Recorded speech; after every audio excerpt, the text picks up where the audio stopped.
Il a construit un empire d'1 milliard de dollars sans jamais se retourner, jusqu'à ce qu'un soir il voit 3 garçons laver les fenêtres de son bureau et réalise qu'ils lui ressemblaient exactement. Nicolas Rhin n'était jamais rentré à pied auparavant. Pas vraiment. La plupart du temps, son chauffeur attendait à l'entrée latérale de son empire au mur de verre, moteur en marche, siège arrière chauffé et itinéraire déjà affiché à l'écran. Mais ce soir-là, quelque chose l'a poussé sur le trottoir.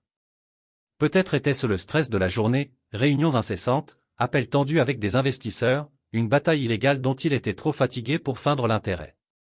Ou peut-être cette étrange douleur dans sa poitrine qu'il n'arrivait pas à nommer depuis des semaines. Les rues autour de sa tour en centre-ville vibraient encore de vie. Mais pour une fois, Nicolas ne regarda pas son téléphone. Il marchait les mains dans les poches de son manteau, laissant l'air froid lui mordiller le visage. C'était ce genre de silence qu'il évitait habituellement.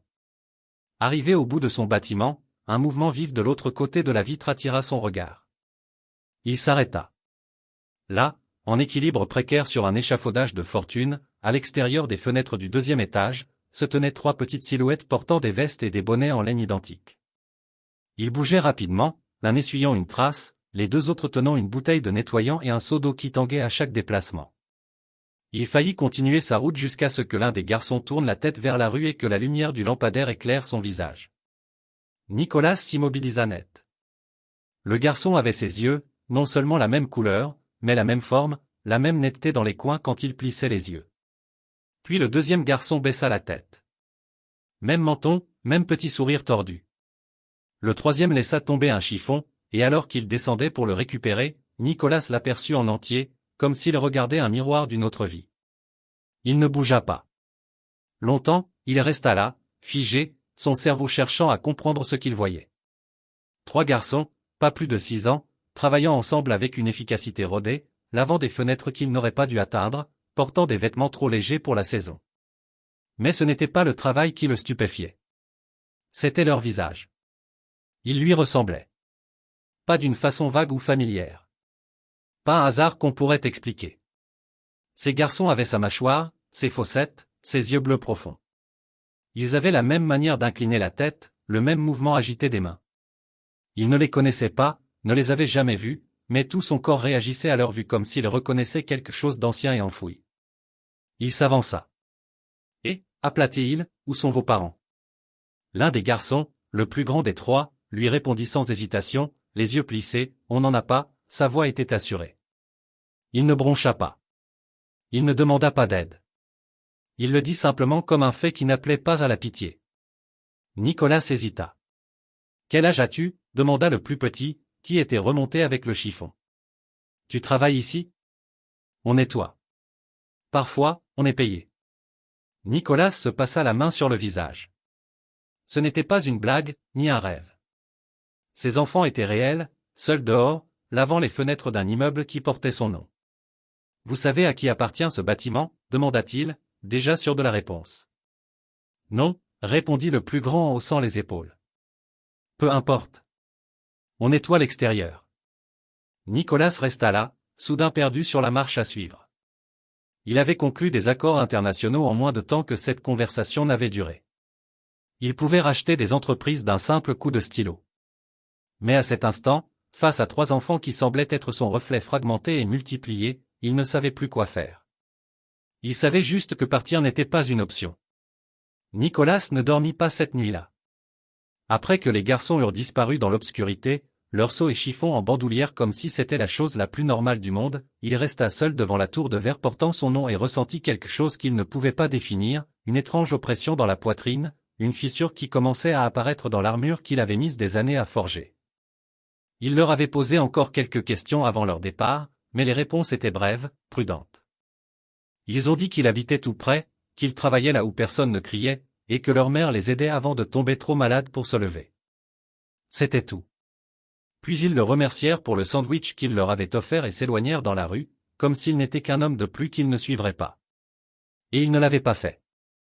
Pas à ce moment-là. Il les avait laissés partir parce qu'ils ne savaient pas quoi faire d'autre. Mais le lendemain matin, son premier appel ne fut pas pour son assistant. Ce ne fut pas non plus au service juridique, ni à la finance, ni à quiconque attendait qu'il finalise une acquisition. Ce fut pour un détective privé qu'il avait déjà employé, quelqu'un de discret et rapide. Il leur donna une description, âges approximatifs, pas de nom, juste 3 garçons de 6 ans avec des visages semblables et aucun adulte autour. Dernière fois vu en train de laver des fenêtres après la tombée de la nuit. Il n'expliqua pas pourquoi il avait besoin de cette information, se contentant de dire que c'était urgent. En attendant, Nicolas tenta de se concentrer. Il assista à une visioconférence avec son conseil d'administration, hochant la tête aux moments adéquats. Il approuva un budget qu'il n'avait pas lu. Mais toute la journée, leur visage flottait derrière ses pensées, comme un souvenir qu'il ne méritait pas. À midi, il avait des résultats. Leurs noms, Léo, Lucas et Logan Sloan. Triplés de 6 ans. Aucun père inscrit sur les actes de naissance. Leur mère, Anna Sloan. Ce nom lui frappa la poitrine comme un coup de poing. Il ne l'avait pas entendu depuis des années. Anna avait été la seule femme qu'il avait jamais laissé vraiment entrer dans la vie rigoureusement organisée qu'il s'était bâtie. Elle avait été chaleureuse, stable, patiente, d'une manière qui le désarmait. Ils étaient sortis ensemble pendant 2 ans, alors qu'il gravissait encore les échelons dans le monde de la tech, avant que son nom ne soit imprimé dans les magazines et murmuré dans les salles d'investissement. Elle n'avait jamais demandé plus que ce qu'il pouvait donner. Jamais exigé un espace qu'il n'était pas prêt à partager. Mais un jour, elle était partie. Sans adieu, sans mots, juste le silence. Au début, il avait cherché, appelé, vérifié les hôpitaux et les aéroports, mais rien. Et finalement, comme pour la plupart des choses qu'il ne pouvait pas contrôler, il avait enterré ça et continué. Maintenant, son nom réapparaissait, accompagné de 3 petits garçons qui lui ressemblaient. Il ferma la porte de son bureau et s'assit, les mains serrées devant lui. Il demanda tout ce que le détective pouvait trouver, dossiers scolaires, dossiers médicaux, tout ce qui pourrait expliquer comment Anna avait disparu de sa vie pour réapparaître sous la forme d'enfant dont il ignorait l'existence. Moins d'1 heure plus tard arriva un nouvel email. Anna était décédée 6 mois auparavant d'une leucémie. Elle n'avait aucun parent proche, pas de testament, seulement un contact d'urgence, une femme nommée Margaret, bénévole dans un centre communautaire, qui veillait sur les garçons depuis ce temps. Nicolas fixait le dossier, le cœur battant, ses fils, ses véritables fils, âgés de 6 ans, vivant dans un refuge, lavant des fenêtres la nuit, sans savoir qui il était. Sans savoir qu'il était vivant, travaillant à quelques étages au-dessus d'eux. Il se leva et quitta le bureau sans un mot. Il traversa la ville en voiture, à peine arrêté au feu rouge. Le refuge était petit et défraîchi, niché entre une laverie automatique et un terrain vague. À l'intérieur, Margaret tricotait quelque chose de bleu pâle derrière un bureau. Lorsqu'il se présenta, son expression passa de la confusion à la compréhension, puis à un deuil silencieux. « Je me demandais quand vous viendriez, dit-elle. Nicolas ne sut quoi répondre. Il resta raide, comme si quelqu'un pouvait lui reprocher d'être en retard. « Elle a laissé quelque chose pour vous, ajouta Margaret en se levant lentement. Une lettre. Elle ne savait pas si vous la trouveriez un jour, mais elle l'espérait. Elle lui tendit une enveloppe scellée, avec son nom écrit de la main familière d'Anna. Nicolas ne l'ouvrit pas. Pas encore. Il ne pouvait pas. Il la rangea dans la poche de son manteau et posa la seule question qu'il pouvait formuler, où sont-ils maintenant? Margaret hocha la tête vers l'arrière. À l'école pour l'instant. Mais ils reviendront cet après-midi. Nicolas regarda autour de lui l'espace exigu, la peinture écaillée, les étagères remplies de vêtements donnés, et sentit le poids de tout ce qu'il avait manqué. Il s'assit pour attendre. Nicolas ne bougea pas de la chaise dans un coin du refuge pendant presque 1 heure. Il ne fit pas les 100 pas, ne consulta pas son téléphone, ne toucha pas l'enveloppe dans sa poche, même si elle lui brûlait à travers le tissu. Ses mains étaient serrées fermement, reposant sur son genou, comme si rester immobile pouvait d'une manière ou d'une autre retenir le flot de pensées qui se déroulait dans sa tête. Il avait passé des années à contrôler chaque variable, à maîtriser chaque détail de sa vie et de ses affaires. Mais ceci, c'était un chaos auquel il n'avait jamais pensé. Pas un fils, mais 3. Pas un scandale, pas un accident, mais une vérité qui respirait à seulement quelques kilomètres de son bureau, tandis qu'il fixait à travers les fenêtres de verre invide. Quand la porte grinça et que les garçons entrèrent, sac à dos suspendu à leurs petites épaules et la poussière sur leurs chaussures, Nicolas se dressa avant même d'avoir eu le temps de réfléchir. Ils ne le virent pas tout de suite. Ils étaient trop occupés à se disputer sur qui avait gagné une course sur le chemin de l'école. Leur rire résonnait dans la pièce, clair et insouciant, et pendant un instant, il resta figé, submergés par leur vitalité. C'est Lucas qui le remarqua le premier. Il s'arrêta en plein milieu de sa phrase, les yeux accrochés à ceux de Nicolas dans un long regard hésitant.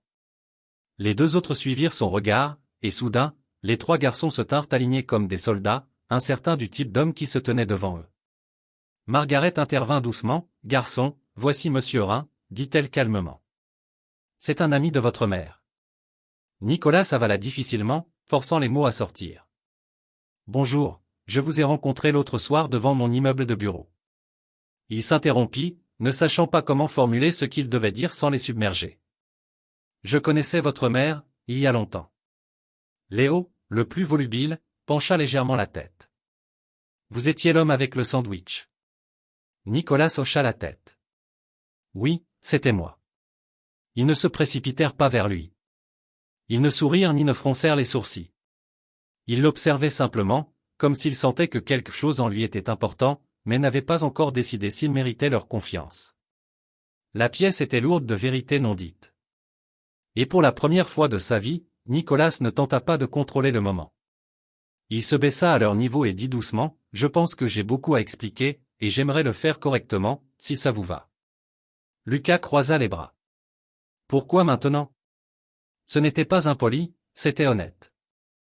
Nicolas apprécia cela plus qu'il ne pouvait le dire. Il expira lentement, « Parce que je ne savais pas.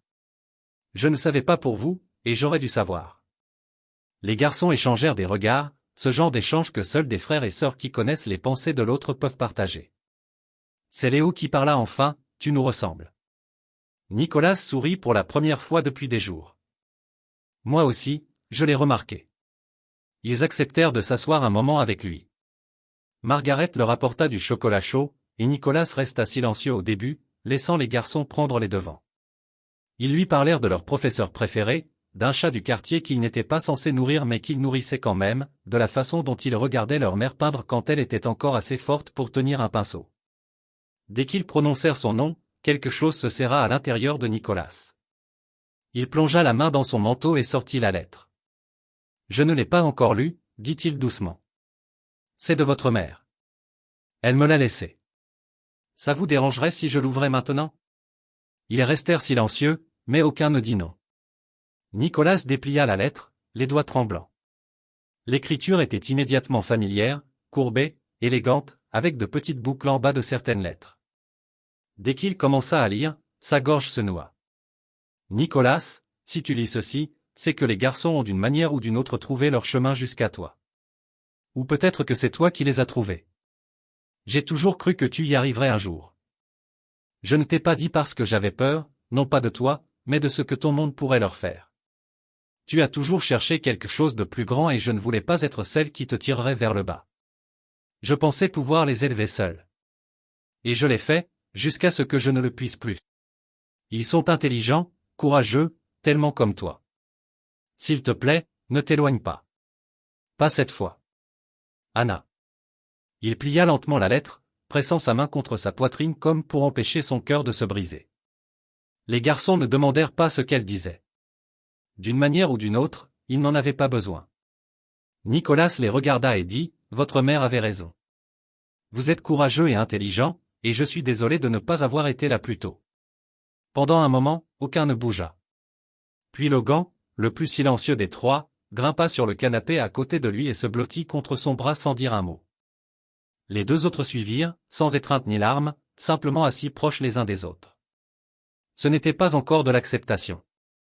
Pas encore. Mais c'était un début auquel Nicolas ne s'attendait pas et dont il savait qu'il ne s'éloignerait plus jamais. Nicolas passa la semaine suivante dans un territoire inconnu. Chaque matin, au lieu de se rendre directement à son bureau, il conduisait jusqu'au refuge. Au début, il arrivait armé de choses, vêtements neufs, fournitures scolaires adaptées, repas livrés par des restaurants qu'il savait propres et bio.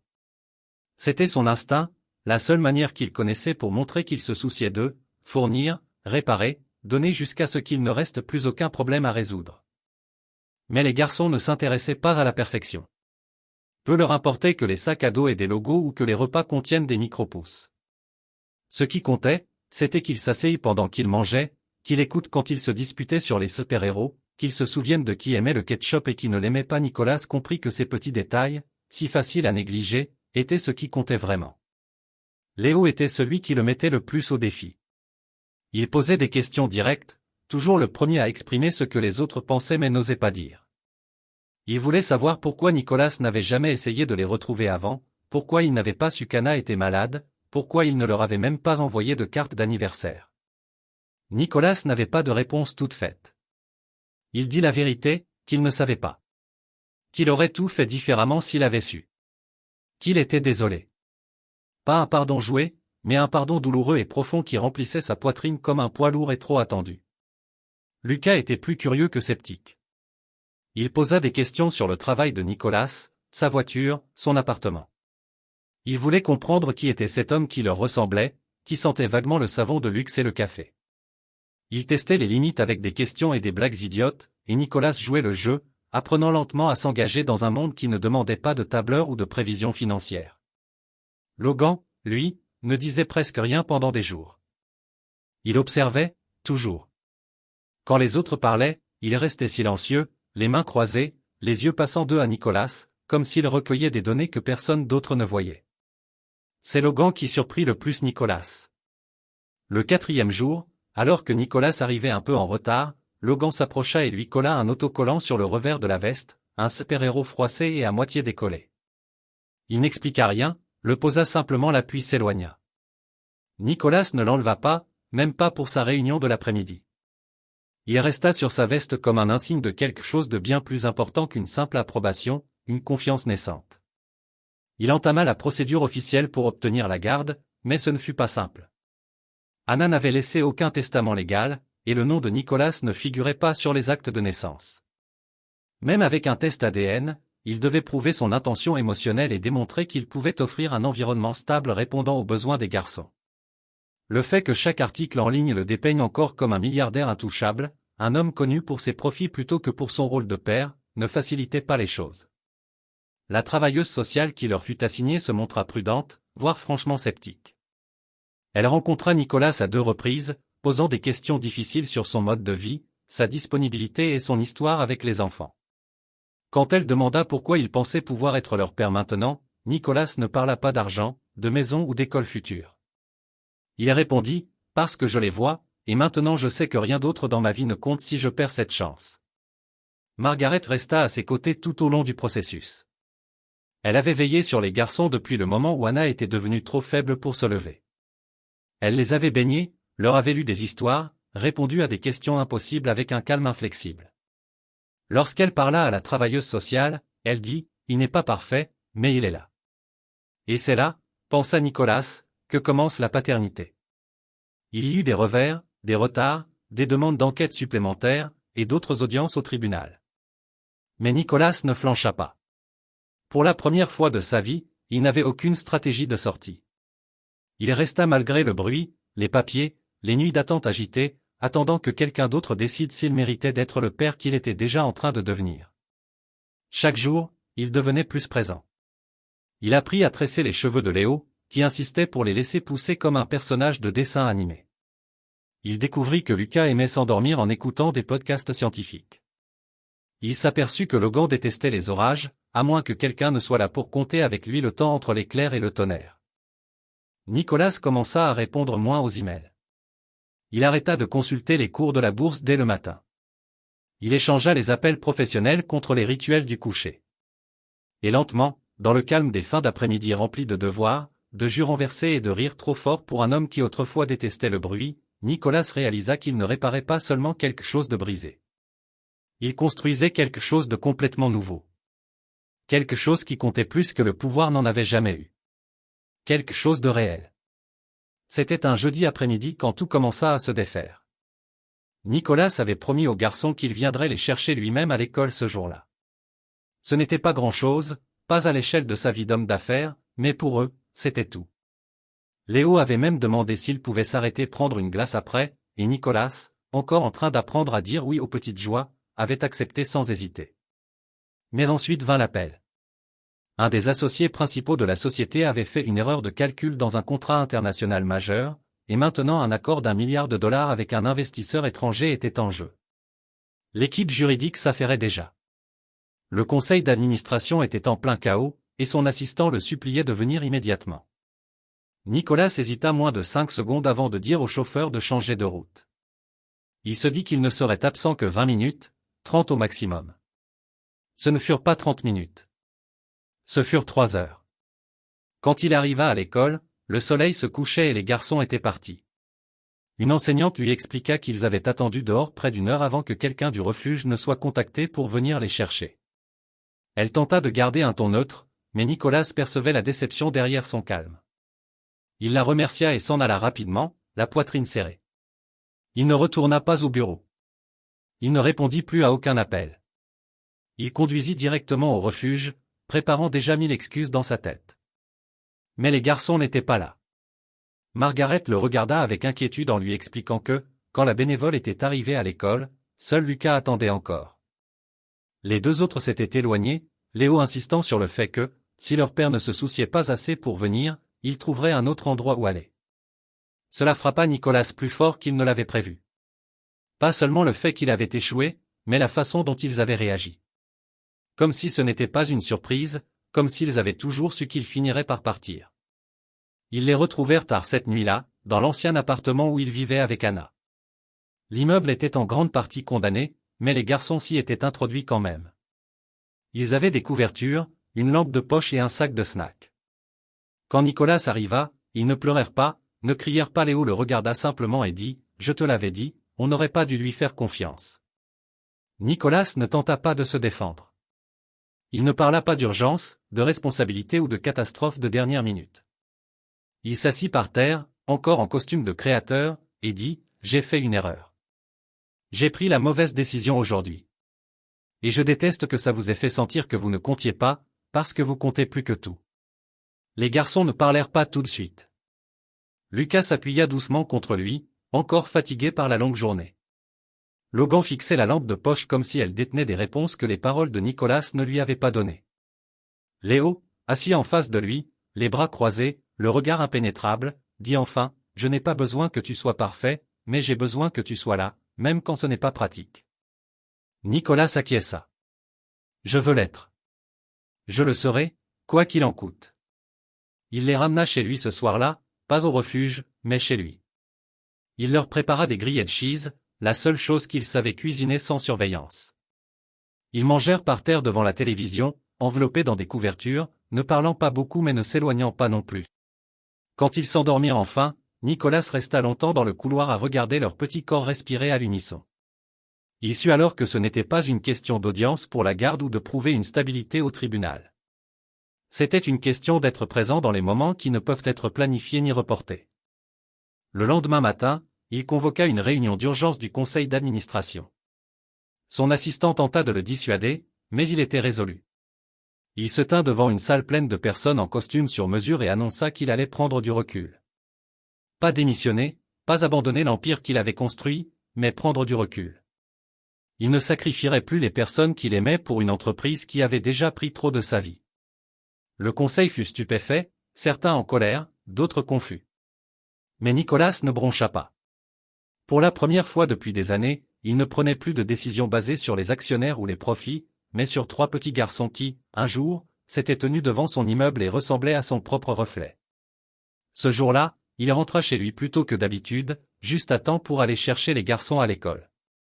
Il arriva 20 minutes en avance. À partir de cette nuit-là, tout commença à changer d'une manière que Nicolas n'avait pas anticipée. Ce ne fut pas une transformation spectaculaire. Il n'y eut pas de montage digne d'un film montrant une paternité parfaite et soudaine. Mais le changement fut réel, lent, enraciné dans le rythme ordinaire et désordonné de la vie quotidienne. Il commença à se réveiller avant les garçons. Pas parce qu'il avait une réunion, mais parce qu'il voulait être celui qui préparait le petit déjeuner. C'était toujours quelque chose de simple, des œufs brouillés souvent trop cuits, des pancakes aux bords irréguliers, du pain grillé parfois un peu trop brun. Mais les garçons s'en fichaient. Ils arrivaient à table en pyjama dépareillés, cheveux en bataille, yeux encore à moitié fermés, et mangeaient comme si c'était un festin. Parfois, ils riaient même. Il réserva 2 jours par semaine où il refusait tous les appels professionnels. Son équipe apprit vite que, sauf si l'immeuble brûlait, il ne devait pas le déranger. Ces jours-là, il allait chercher les garçons lui-même, attendait devant les grilles comme tous les autres parents, essayant de paraître naturel, même s'il se sentait souvent imposteur. Mais quand les garçons le voyaient et couraient vers lui en criant « Papa », comme si c'était le mot le plus naturel au monde, tout cet inconfort disparaissait.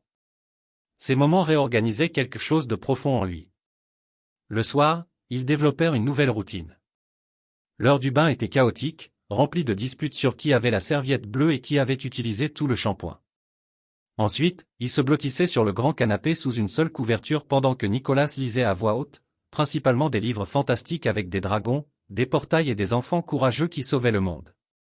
Parfois, ils interrompaient toutes les 2 pages pour poser des questions ou inventer leur propre fin. Parfois, ils écoutaient simplement, la tête appuyée contre ses bras, jusqu'à ce qu'ils s'endorment un par un. Ils restaient éveillés longtemps après leur endormissement, simplement assis, laissant le silence remplir l'espace d'une façon qui semblait chaleureuse plutôt que vide. Il les inscrivit à des activités, cours d'art pour Lucas, qui griffonnait sans cesse, football pour Léo, incapable de rester en place plus de 10 minutes, et cours de musique pour Logan, qui ne parlait presque jamais mais avait un rythme parfait avec ses mains. Nicolas assista à chaque récital, chaque match, chaque journée portes ouvertes. Peu importait combien de réunions il devait reprogrammer.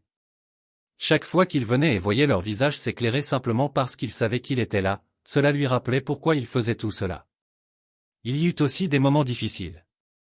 Des jours où Logan se renfermait et refusait de parler à quiconque. Des nuits où Lucas faisait des cauchemars et ne pouvait pas se rendormir sans s'allonger sur la poitrine de Nicolas. Des matins où Léo lui criait dessus sans raison, puis pleurait seul dans la salle de bain. À chaque fois, Nicolas restait. Il n'essayait pas de tout résoudre avec de l'argent ou des solutions. Il s'asseyait avec eux. Il posait des questions. Il apprenait quand attendre et quand s'accrocher plus fort. Un soir, après que les 3 furent couchés, il se retrouva sur la terrasse arrière de leur maison louée. Il regarda les étoiles et pensa à Anna. Il se demanda si elle avait ressenti ce même poids, cette combinaison d'amour farouche et de responsabilité terrifiante. Il pensa à la lettre qu'elle avait écrite et à la confiance qu'elle lui avait accordée, même à distance. Il espérait, d'une certaine manière, qu'elle pouvait les voir maintenant. Qu'elle savait que ces garçons étaient en sécurité, aimés, et qu'elle lui avait donné bien plus que des enfants. Elle lui avait donné un but. Cette nuit-là, il prit une décision, quelque chose de permanent, de réel. Le lendemain matin, il appela son avocat et entama les démarches pour adopter légalement les 3 garçons. Ils étaient déjà siens de toutes les manières qui comptaient, mais il voulait qu'ils sachent avec certitude qu'ils ne seraient plus jamais abandonnés. Il ne leur dit pas tout de suite. Il attendit que les papiers soient approuvés, jusqu'au jour où ils pourraient entrer ensemble au tribunal, et où un juge pourrait dire ce que Nicolas ressentait déjà avec chaque fibre de son être, qu'ils étaient ses fils. Quand ce jour arriva, il se tint dans une salle remplie d'inconnus, regarda les 3 garçons tenant ses mains, vêtus de petits costumes et arborant des sourires nerveux, et il réalisa qu'il n'avait jamais été aussi certain de quoi que ce soit dans toute sa vie. Quand le juge lui demanda s'il comprenait la responsabilité, s'il acceptait ses enfants non seulement de nom mais aussi de cœur, Nicolas répondit sans hésitation, « Je le sais déjà ». L'adoption changea tout, et en même temps, rien ne changea.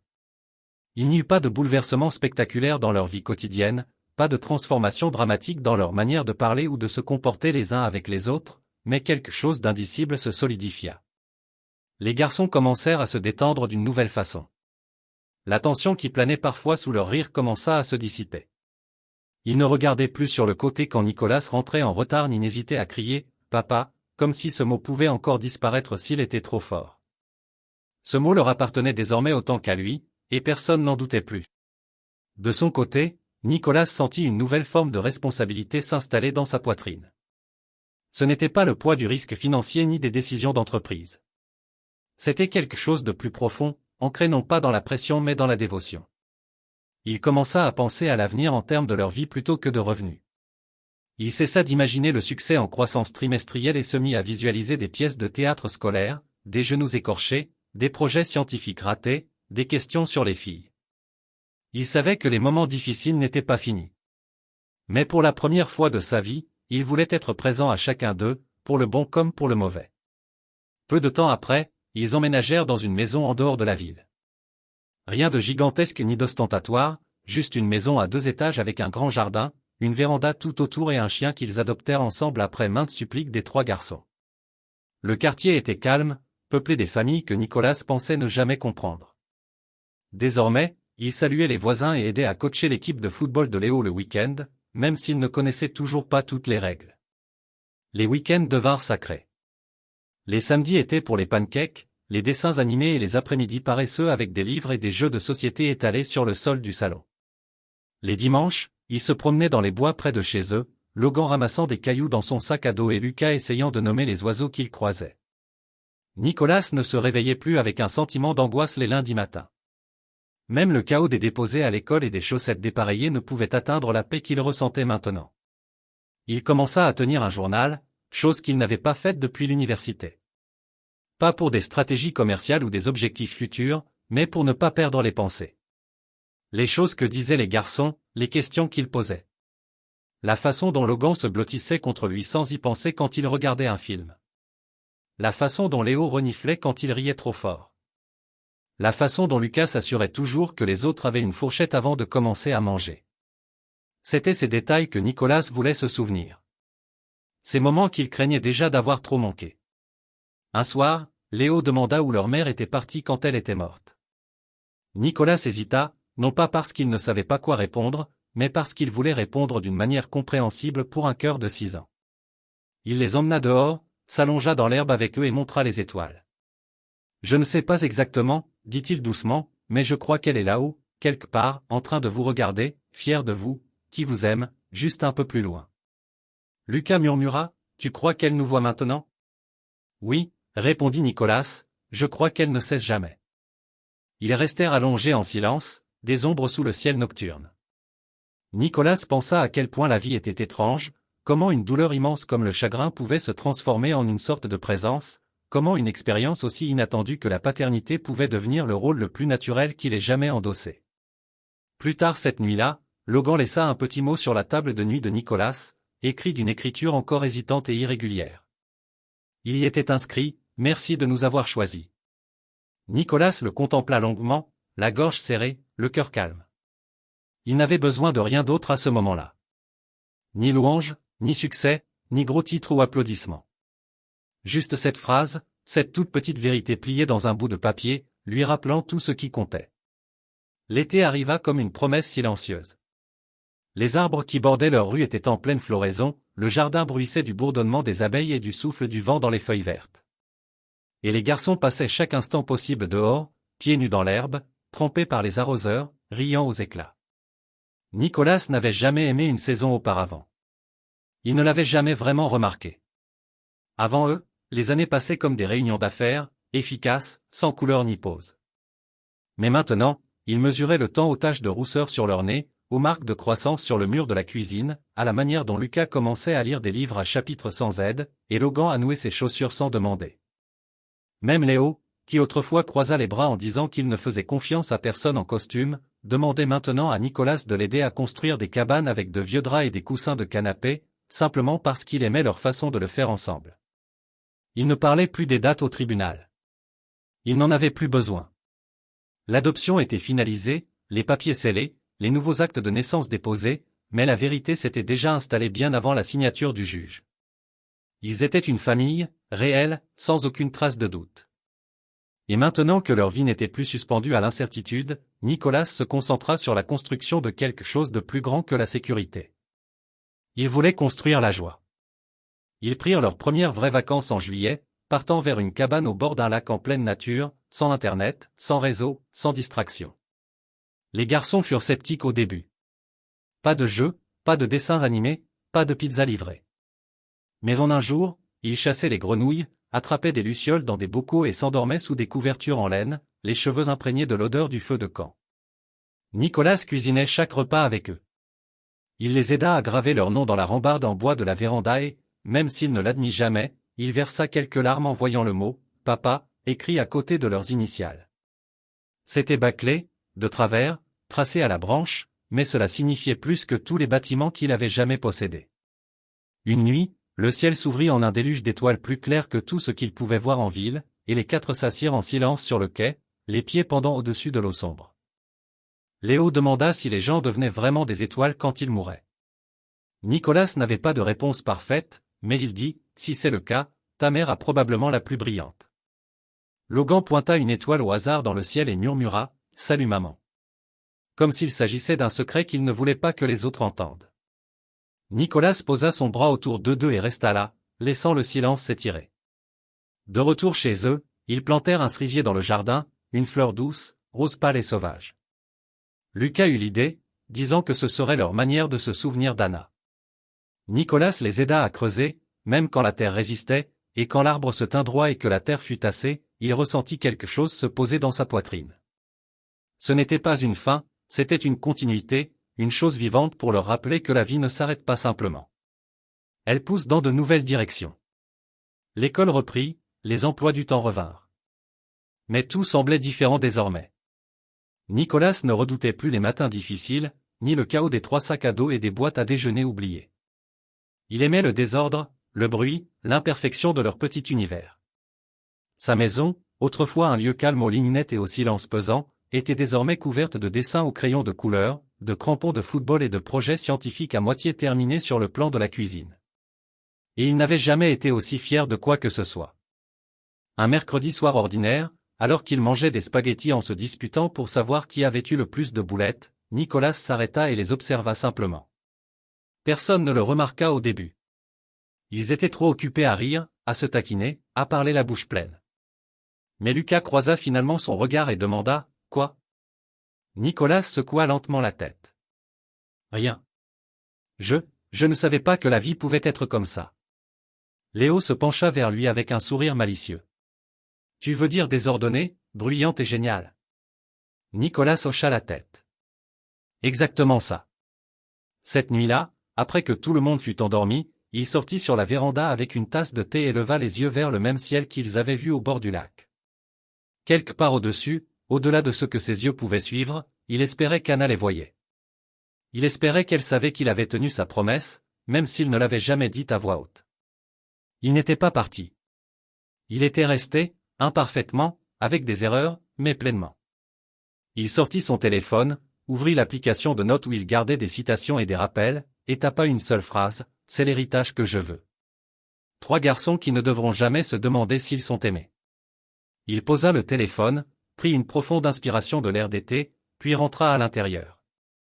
Et pour la première fois de sa vie, Nicolas Rhin n'eut pas l'impression qu'il manquait de quelque chose.